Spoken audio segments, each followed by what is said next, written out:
नमो नारायण, जय महाकाल, जय माँ बगलामुखी। सभी दर्शकों का बहुत बहुत स्वागत है। आशा करता हूँ आप सभी लोग स्वस्थ होंगे, आपकी आध्यात्मिक उन्नति आगे बढ़ रही होगी। हाजिर हूँ आपके सामने एक नई वीडियो लेके, और इससे पहले मैं एक कमेंट को लेता हूँ। कमेंट में सज्जन ने मुझे पूछा था कि मैं माँ काली का भक्त हूँ, उनको बहुत मानता हूँ, क्या मैं माँ काली की घर में पूजा कर सकता हूँ। मैंने घर में छोटा सा एक मंदिर बना रखा है, घर से दूर रहता हूँ, शायद किराए पे होगा या बाहर आप रहते होंगे। इसका सीधा सा आंसर है नो। मैं किसी की भावना को ठेस नहीं पहुंचाना चाहता हूँ, लेकिन मैं आपको एक चीज़ बता दूं, आपके घर में कभी भी माँ काली, भैरव, नरसिंह, पंचमुखी हनुमान या किसी भी प्रकार से भूत प्रेत की पूजा नहीं होती है। इसकी मनाही है शास्त्रों में। आप सौम्य भगवान की पूजा करें, नहीं तो पंचदेव यानी भगवान भोलेनाथ, दुर्गा माँ, विष्णु भगवान जी, गणेश जी और सूर्य देव की उपासना कर सकते हैं। जब भी आप ऐसे देवी देवताओं की पूजा घर में करते हैं तो 100 में से 100% पॉसिबिलिटी है कि उनके नियम कानून को आप नहीं कर पाएंगे। ये उग्र शक्तियां हैं और इनका सृजन विनाश के लिए हुआ था, डिस्ट्रॉय के लिए हुआ था। इसमें जरा सी चूक, लापरवाही आपको नुकसान पहुंचा सकती है। बाकी तो बहुत से लोग बोलते हैं माँ है, उस रूप में करो, नुकसान नहीं पहुंचाती है। ये सब कहने में अच्छा लगता है, जिनको नुकसान हुआ है उनसे आप पूछिएगा। आप इनकी पूजा अगर करना ही चाहते हैं तो फिर या तो विधिवत तरीके से घर में स्थापित करके नियम और कानून से करिए, तो ही आपको फायदा मिलेगा।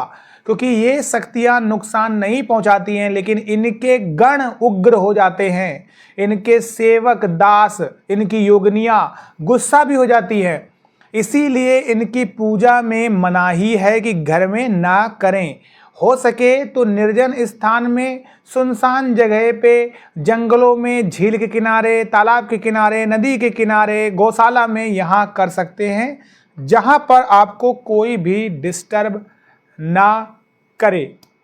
तो इसलिए इनकी पूजा की मनाही होती है। आप माँ काली का दूसरा स्वरूप माँ पार्वती की पूजा कर सकते हैं, शेर पर सवार माँ दुर्गा की पूजा कर सकते हैं जहाँ पर वो मुस्कुरा रही हूँ।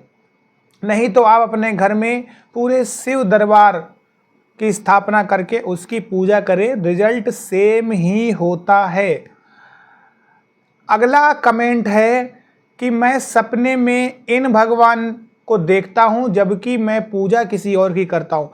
ये मोस्टली कमेंट आता है। मैं आपको बता दूं कि सबसे पहले आपके इष्ट कौन होते हैं। इष्ट वो होते हैं जिनका हम ध्यान करते हैं। अब कुछ लोग किसी को देखकर, इसके पीछे सीरियल का भी बहुत बड़ा हाथ है। सीरियल में किसी एक देवी देवता को बढ़ा चढ़ा के दिखाया गया, या उसके बाद आपको अच्छे लगे फिर दूसरे को बढ़ा चढ़ा के दिखाई दिया, आप उसमें घुस गए। क्योंकि एक कलयुग है और इंसान को हर काम बहुत जल्दी चाहिए है। दूसरी बात है धैर्य नहीं है, और तीसरी बात है जल्दी प्रभावित हो जाते हैं, भगवान को भी चेंज कर लेते हैं जल्दी जल्दी। कोटि देवता कितने भी हों उससे फर्क नहीं पड़ता है। एट द एंड में ईश्वर एक ही है, एक ही ओंकार है। जिस दिन आप ये समझ जाएंगे उस दिन आप इसका खेल समझ जाएंगे। आप जिसकी पूजा करते हैं उस पे ही रहिएगा। जिसकी फोटो आपको सपने में दिखाई दे रही है आप उसकी पूजा को कर सकते हैं, फिर उसी ही रूप को आपको आगे बढ़ाना होगा, पालन करना होगा। इस तरीके से आपको फल मिलेगा। हो सकता है कि ये जो भी दर्शन आपको हो रहे हों वो आपके कुल देवी देवता हैं और उनका स्थान आपके इष्ट से हमेशा बड़ा होता है, सर्वोपरि होता है। तो इस तरीके से आप कर सकते हैं। आप किसी की भी पूजा करें, फर्क नहीं पड़ता है। ईश्वर एक है, एक ही शक्ति है, पावरफुल है, आपको सब कुछ देने में समर्थ है। बस आपको कई देवी देवताओं की पूजा एक साथ नहीं करनी चाहिए। ये आपके व्याकुल मन को दर्शाता है, यानी आप अभी भी चिंतित हैं कि कौन से देवता हमको फायदा कर सकते हैं। इस वीडियो में आगे बढ़ते हुए मैं आपको बताना चाहता हूं कि इस वीडियो का टाइटल है कि जब शक्तियां आपको चाहती हैं तब परीक्षा लेती हैं और क्या क्या होता है। एक बात जान लीजिए, शक्तियां सबकी परीक्षा नहीं लेती हैं। ये उन्हीं की परीक्षा लेती हैं जो अपना ध्यान, तन, मन, धन शक्तियों को अर्पित करना चाहता है। अभी करा नहीं है, करना चाहता है। वो चाहता का मतलब क्या होता है कि उसने पूजा स्टार्ट नहीं करी, नहीं कर दी है, लेकिन वो अपना समय दे रहा और चाहता है कि मैं ज़्यादा से ज़्यादा ईश्वर से कनेक्ट हो जाऊं। तब ऐसे में शक्तियां उसकी परीक्षा लेती हैं और शक्तियों का ये काम ही है। क्योंकि अगर आप किसी से कुछ चाहेंगे तो वो भी यही चाहेगा कि मैं भी बदले में इससे कुछ चाहूं। ऐसे तो बहुत से लोग हैं, सब कह रहे हैं भगवान भगवान। भगवान कैसे जानेंगे कि ये भक्त मेरा सच्चा है? कुछ तो करो ना आप। तो बस ये वही चीज है, शक्ति आपकी परीक्षा लेगी, गण परीक्षा लेंगे। आपको बहुत दिक्कतों का सामना करना पड़ेगा। शरीर पे आपके हलचल होती है, आप व्याकुल हो सकते हैं, उग्र हो सकते हैं। मंत्र की एनर्जी से लोग आपको परेशान कर सकते हैं। आपके पास विपरीत परिस्थितियां आ सकती हैं जिसमें आपको पूजा छोड़नी भी पड़ सकती है। एक समय ऐसा आ सकता है जिसमें आपका खूब मायावी परीक्षण होगा और आपकी पूजा ऊपर नीचे हो जाएगी। कहने का मतलब है या तो सुबह, दोपहर और शाम। यही साधना होती है, अपने आप को साधना। साधना का मतलब ही यही है, उसमें सब कुछ आ जाता है। अनुशासन सबसे मस्त होता है, उसके बाद आपको कोई चीज की सिद्धि होती है। मैं अक्सर देखता हूं कि लोग 8 मिनट का वीडियो नहीं सुन पाते हैं और गंदे कमेंट करते हैं कि मेन टॉपिक पे आइए, जल्दी बोलिए। मैं उन सभी लोगों को बोलना चाहता हूं, आप जाके इंस्टाग्राम पे रील देखो या यूट्यूब के शॉर्ट्स देखो। अगर आपके अंदर 8 मिनट के वीडियो सुनने का धैर्य नहीं है, साधना तो बहुत दूर की बात है। आप अभी भी भटक रहे हो और भटकते ही रह जाओगे।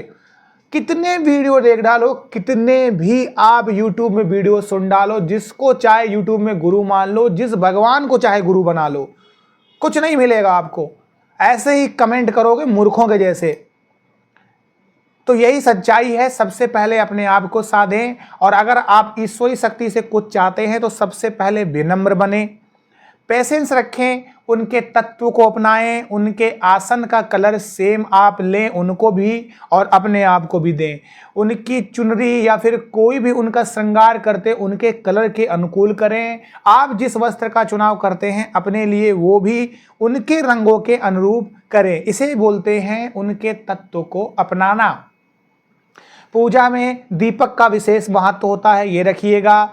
चौकी बढ़िया से सजाइएगा। अपने पास पानी का एक कोई भी बर्तन आप साथ रखिएगा। धूप बत्ती रखिएगा, मिठाई रखिएगा। मिठाई ना हो तो गुड़ और चना भी रख सकते हैं। फूल रखिएगा, फूल ना हो तो भी कोई समस्या नहीं है। आप घी का दीपक जलाएं, सरसों का दीपक जलाएं, तिल का जलाएं। भगवान भेदभाव नहीं करते हैं। अपनी कैपेसिटी, सामर्थ्य के अनुसार आप चुनाव कर सकते हैं। अगर आप शक्तियों से कुछ भी चाहते हैं, शक्तियां आपका परीक्षण जरूर लेंगी, इसमें कोई शक नहीं है। एक सिरे पर शक्ति आपको नीचे से लेकर ऊपर चढ़ाती है और ऊपर से लेकर नीचे धड़ाम से गिरा देती है। और यकीन मान के चलिए, अगर आपने अपना हाथ नहीं छोड़ा तो ईश्वर भी आपका हाथ नहीं छोड़ते हैं। तो बस इतनी सी बात है, ये बहुतों को समझ में नहीं आती है। मैं आशा करता हूँ आपको मेरा ये वीडियो पसंद आया होगा। जो लोग मेरे चैनल पर नए आए हैं, इस वीडियो को लाइक और शेयर जरूर करिएगा। इस वीडियो से अगर आपको कुछ सीखने को मिला है तो बेल नोटिफिकेशन को भी जरूर दबाइएगा और कमेंट में जय श्री राम, जय माँ बगलामुखी, हर हर महादेव जरूर लिखिएगा। नमो नारायण, जय महाकाल, जय माँ बगलामुखी, हरिओम।